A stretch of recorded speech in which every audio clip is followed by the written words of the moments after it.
అమ్మా, నీకు తెలుసా? ఇవాళ మేము స్కూల్లో ఏమీ చదువుకోలేదు. ఈరోజు స్కూల్ బయట పెద్ద శబ్దంతో బ్యాండ్ మోగుతూ ఉంది. స్కూల్ బయట అంటే ఎక్కడ? మనం ఆ కొత్త ప్యాంట్ తీసుకున్నాం చూడు, అక్కడ ఆ బ్యాంక్ పక్కన. అమ్మకు ఏమీ అర్థం కాలేదు, కానీ రాజు మాత్రం చాలా సంతోషంగా ఉన్నాడు. పిల్లలు గమనించారా? రాజు 3 ఇంగ్లీష్ పదాలు ఉపయోగించాడు. ఆ 3 ఇంగ్లీష్ పదాలు బ్యాండ్, ప్యాంట్ మరియు బ్యాంక్. మీకు అర్థమై ఉంటుంది. ఈ వీడియోలో మనం 4 అక్షరాలతో ఏర్పడిన పదాలను చదివే పద్ధతి నేర్చుకోబోతున్నాం.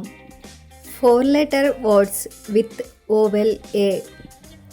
పిల్లలు, ఈ పదం చూడండి. పదం BAND. ఇప్పుడు ఈ 4 అక్షరాలతో ఏర్పడిన పదాన్ని చదివేందుకు మనం ముందు 3 అక్షరాల శబ్దాన్ని ఉచ్చరించి దానికి 4వ అక్షరం యొక్క శబ్దాన్ని కలుపుదాం. అంటే BAND చదివే విధానం. BAN అంటే బ్యాన్, మరియు దీనికి మనం D యొక్క శబ్దాన్ని కలుపుదాం. కాబట్టి BAND యొక్క ఉచ్చారణ అవుతుంది బ్యాండ్, బ్యాండ్. తర్వాత పదాన్ని చూద్దాం. పదం PANT. ఇప్పుడు ఈ పదాన్ని చదివే విధానం ఏంటంటే, ముందు మనం 3 అక్షరాలతో కూడిన పదాన్ని చదవాలి. దానికి 4వ అక్షరం యొక్క శబ్దాన్ని కలపాలి. PAN యొక్క ఉచ్చారణ అవుతుంది ప్యాన్. T యొక్క శబ్దం T, కాబట్టి PANT యొక్క ఉచ్చారణ అవుతుంది ప్యాంట్, ప్యాంట్. తరువాత పదం BANK. BAN యొక్క ఉచ్చారణ బ్యాన్. K యొక్క శబ్దం ఖ, కాబట్టి BANK యొక్క ఉచ్చారణ అవుతుంది bank, bank. 4 letter words with oval E. BELT. పిల్లలు, ఈ పదాన్ని చదివే విధానం ఏంటంటే, ముందు మనం 3 అక్షరాలతో ఏర్పడే శబ్దాన్ని తీసుకుంటాం.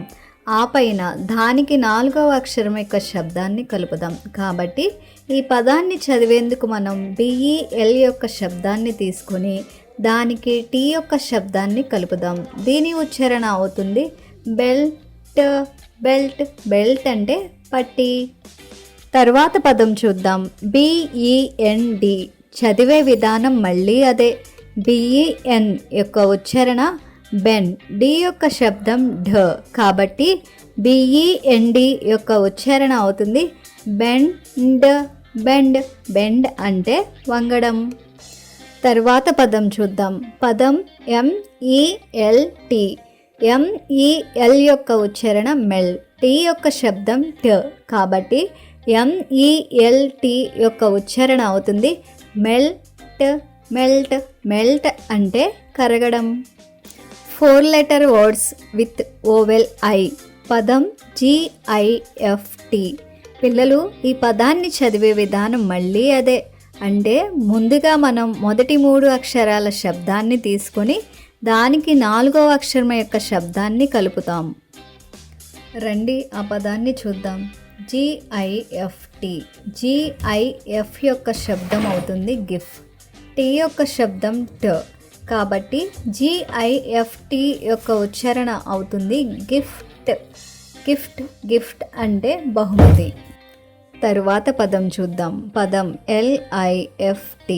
LIF యొక్క ఉచ్చారణ అవుతుంది లిఫ్. T యొక్క శబ్దం ట, కాబట్టి LIFT యొక్క ఉచ్చారణ అవుతుంది లిఫ్ట్, లిఫ్ట్. లిఫ్ట్ అంటే పైకెత్తడం. తరువాత పదం చూద్దాం. ఆ పదం LIMP. LIM యొక్క ఉచ్చారణ అవుతుంది లిమ్. P యొక్క శబ్దం ప, కాబట్టి LIMP యొక్క ఉచ్చారణ అవుతుంది లింప్, లింప్. లింప్ అంటే కుంటడం. 4 letter words with oval O. పదం BORN. పిల్లలు, ఈ పదాన్ని చదివే విధానం మళ్ళీ అదే. అంటే ముందుగా మనం మొదటి 3 అక్షరాల ఉచ్చారణ తీసుకొని దానికి 4వ అక్షరం యొక్క శబ్దాన్ని కలుపుదాం. BOR యొక్క ఉచ్చారణ అవుతుంది బార్.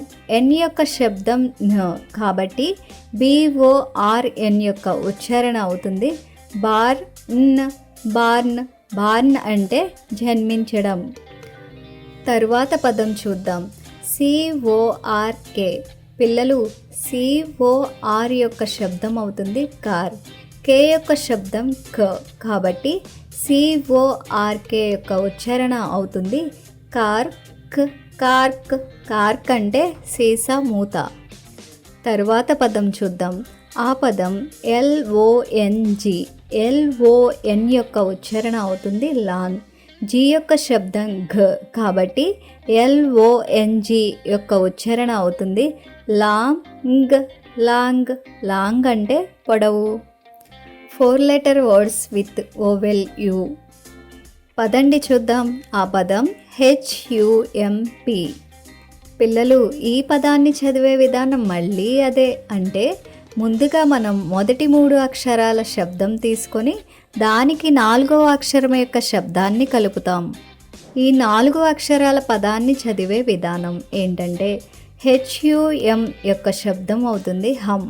P యొక్క శబ్దం ప కాబట్టి HUMP యొక్క ఉచ్చారణ అవుతుంది హంప్.